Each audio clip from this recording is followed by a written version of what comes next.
So the ElseWords is a Black Widow movie is gaining traction over at Marvel.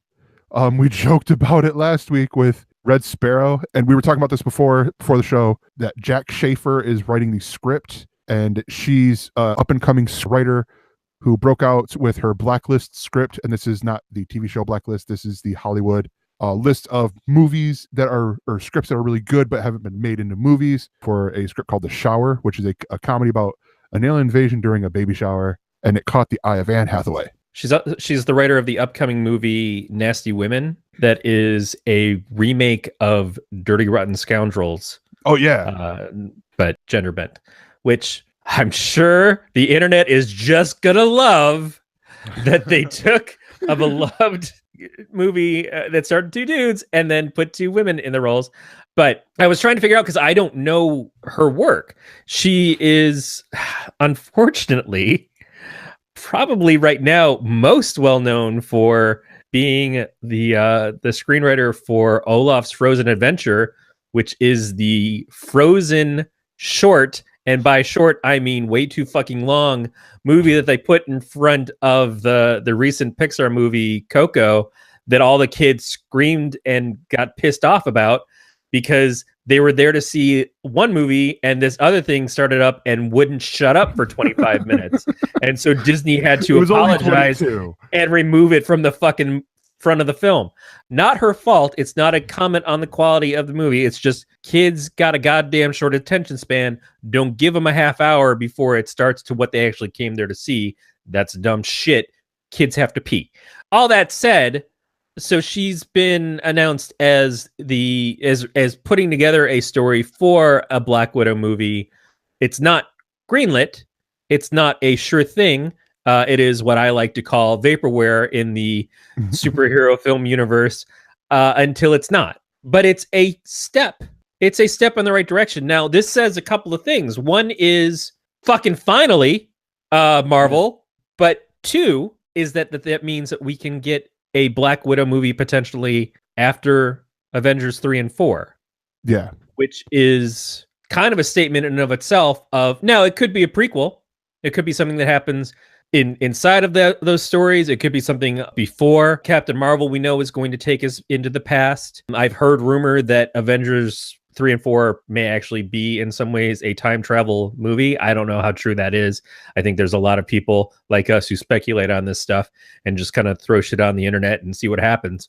Because if one bit of it is right at the end, I get to say I fucking told you so. It's still kind of a big deal, while it won't be the first female-led Marvel movie, presumably because I think we've got a date set for when Captain Marvel's supposed to come out. And it's filming right now. Yeah, and people have been clamoring for, well, you know, fucking New Mutants was pretty much done, wasn't it? And now enjoy your 10-month wait. They're just slow cooking it. It's good because people have been wondering why the hell there hasn't been a Black Widow film, or why there hasn't been, at the very least, a Black Widow Hawkeye movie, because those characters have only existed in other people's films and the Avengers films. And they both, to me, seem compelling enough to get something. You know, I would have preferred a Hawkeye Netflix series and a Black Widow film, or both of them, but it seemed like Hawkeye would have been, we could have gotten Jeremy Renner for a made for Netflix thing, but Scarlett Johansson belongs up on the big screen at this point. I think she's definitely shown that's her wheelhouse. Now, what about to get on with the movie things, and I want to sort of correct some things that people thought about the whole Olaf Frozen adventure. What about much like in the comics with them doing, for Marvel Legacy, they're doing the Tales of Suspense, which is Hawkeye and Winter Soldier with Black Widow. What if it's those three, or even Black Widow, Winter Soldier? Because they've palled around in the comic books. They absolutely have, and Winter Soldier seems to have some story that finally goes away from Steve, you know, but yeah, we all have our one true pairings. but seeing him be a part of the Black Panther movie, you know, that there's potential there. Although when you watch the Black Panther trailer, very little of it has anything to do with the Winter Soldier. He may just be like cameo in what otherwise looks like just the most remarkable film. Basically, he just came up because he's Han Solo frozen in carbonite in the background in the Black Panther lair, as you just see, you know, he's just like, yeah, Exactly. Can someone put a blanket over my toe? My toe's cold. Uh, He's in there thinking, just thinking, my nose has itched for 3 months. left testicle, please. No, not with the gloves on. God damn it, T'Challa.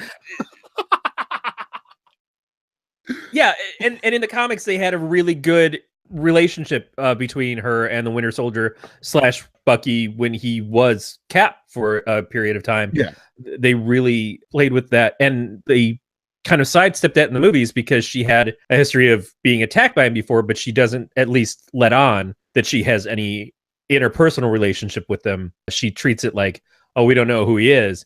Yeah. But it's possible because it's Tasha that she knows who he is. I think that's great. At the same time, another part of this, it's not the same story, but it kind of comes from the same place, which is Fox has picked Tim Miller to do, or to develop at least at this point, a Kitty Pryde movie, which would be great if it came out well before Gambit.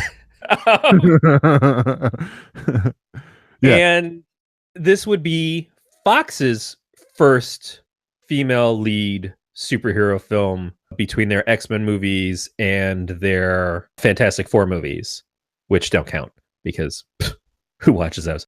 Yeah. Now, Kitty Pryde played most famously by, please tell me her name because I'm just now suddenly blanking. Ellen Page, and she's the only one to play Kitty Pryde. Dear sir, she is not.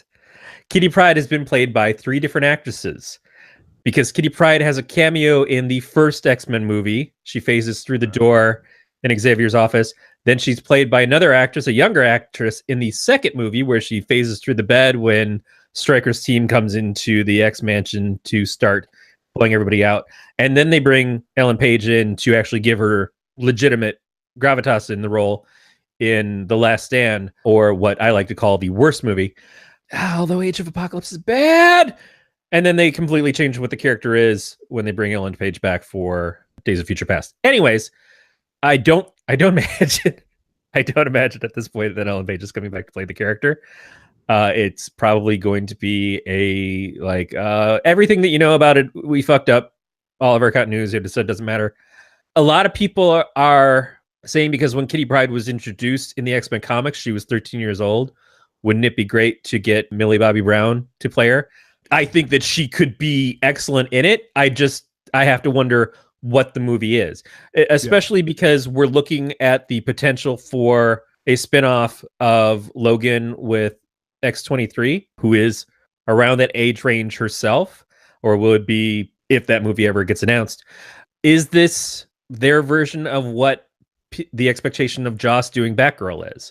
What would this be? But it's still, again, it's the first announced movie of a single female character at a time where after Wonder Woman, it seems like this, again, was a long time coming. And as many people probably already know, because I've said it enough, Kitty Pryde is one of my 2 all-time favorite comic book characters, period. Yeah. So I have potential in the next couple of years to see a movie starring 2 of my 2 favorite characters. There's a Nightwing movie that's supposed to be coming out. There's also Dick Grayson is supposed to be part of the Titans TV series. And then a Kitty Pryde movie potentially coming out. I am hesitantly jazzed because it's way too early to know what any of these things really equal out to. Yeah.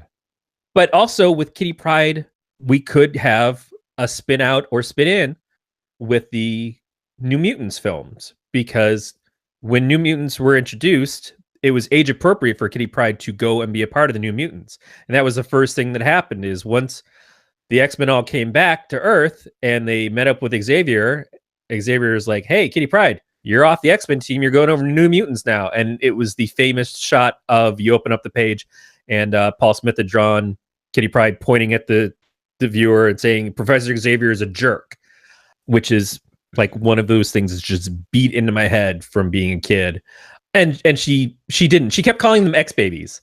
That was the thing, is that she never was very respectful to the New Mutants, even though her best friend was part of the team, Ileana.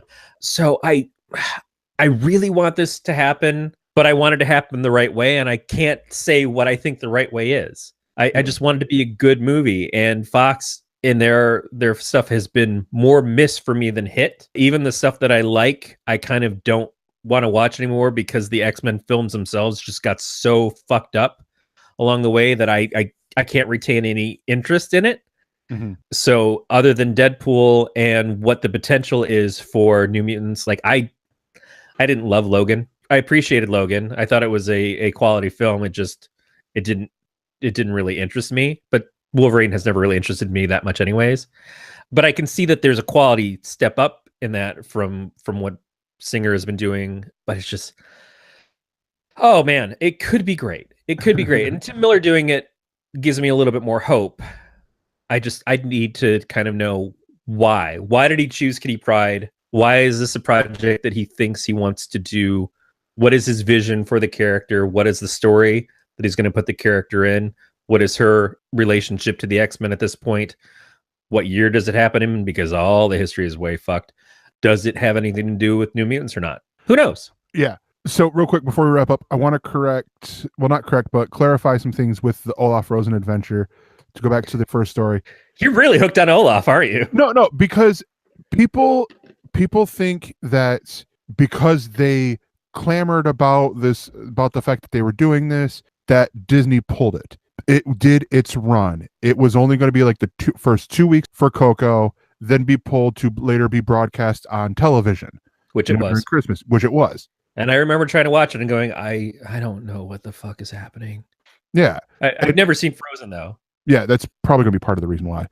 But anyways, so people think it was like, oh, because we clamored. No, it was Disney. That was their intention. But the internet won. Don't you understand? The internet won. We beat the system. I can call my shot after Don't you know that The Last Jedi was obviously a piece of shit, yet the most successful movie, yet horrible, yet everything I ever wanted to see? The internet won. Actually, no, I don't, because I haven't seen The Last Jedi yet. You don't have to see it to have an opinion. It's the internet.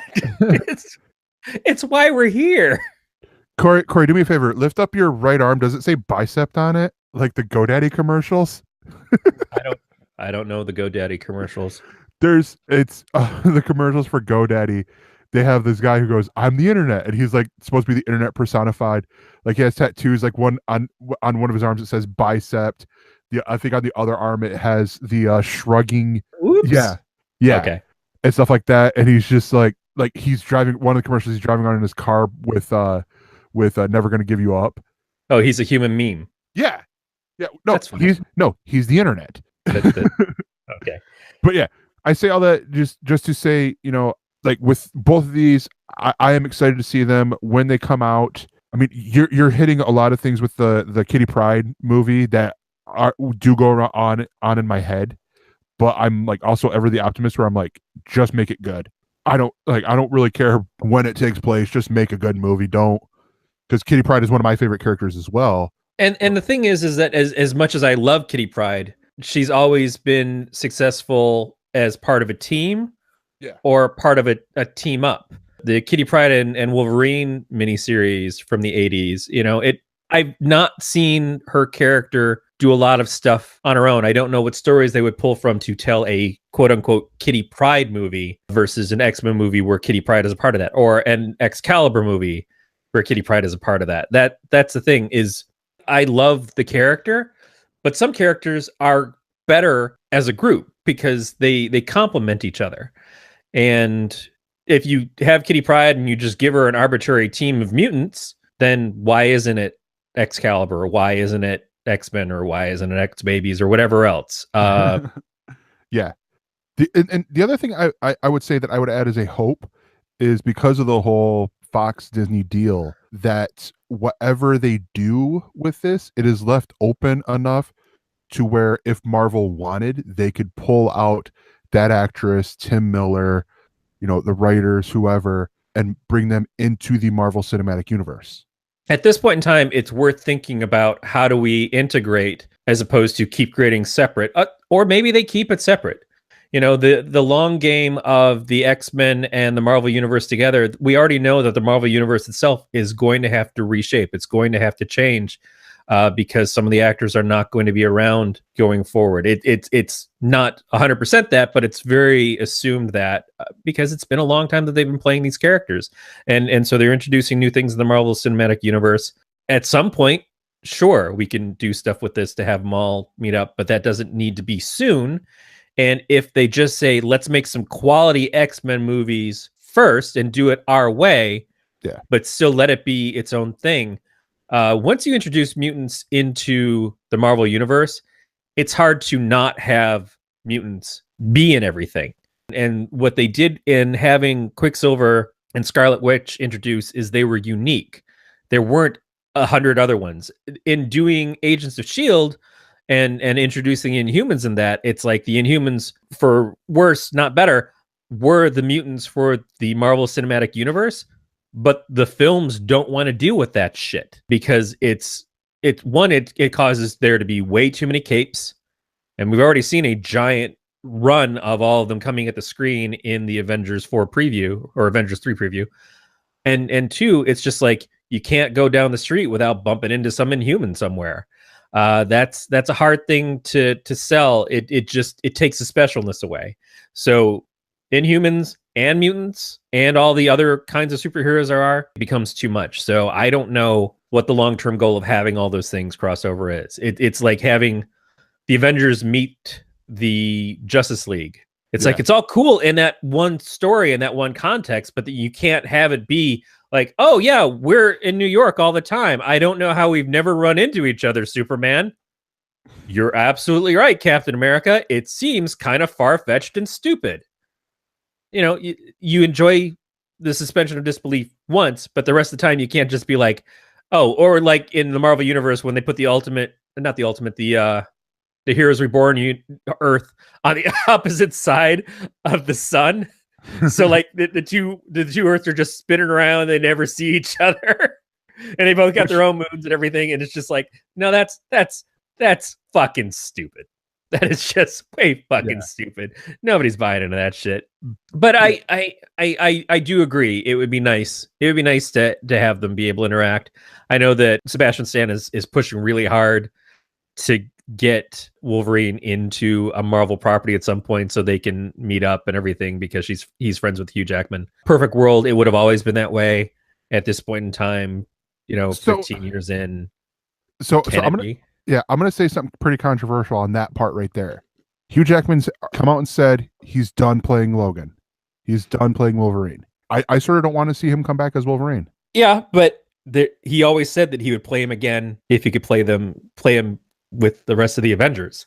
And so that's the question. Is it the right thing to do? No. Is it fan service? Yes. Would it sell tickets? Probably. And that's where you have to be very careful. That's where again, we've seen Fahey has a good hold on this whole thing so far because he hasn't done things strictly for fan service. And in some ways, I think that's been to the detriment because we're just now talking about a Black Widow movie. But in other ways, it's been the right thing to do. And I hope that we continue to have that kind of respectful and intelligent thought process going forward. But it's like saying that there will never be a Marvel crossover with Star Wars. At some point there's going to be, because the people who are in charge of it now are not always going to be in charge of it. And the accountants fucking get power really fast because everybody looks at them to cut the checks. And with that, I only expect one way that happens, and that is Patton Oswalt's rant on Parks and Recreation. Yes. That is it. All roads lead to Patton. For more on this Galactic Network podcast, go to gncast.com. That's GNCASTS.com.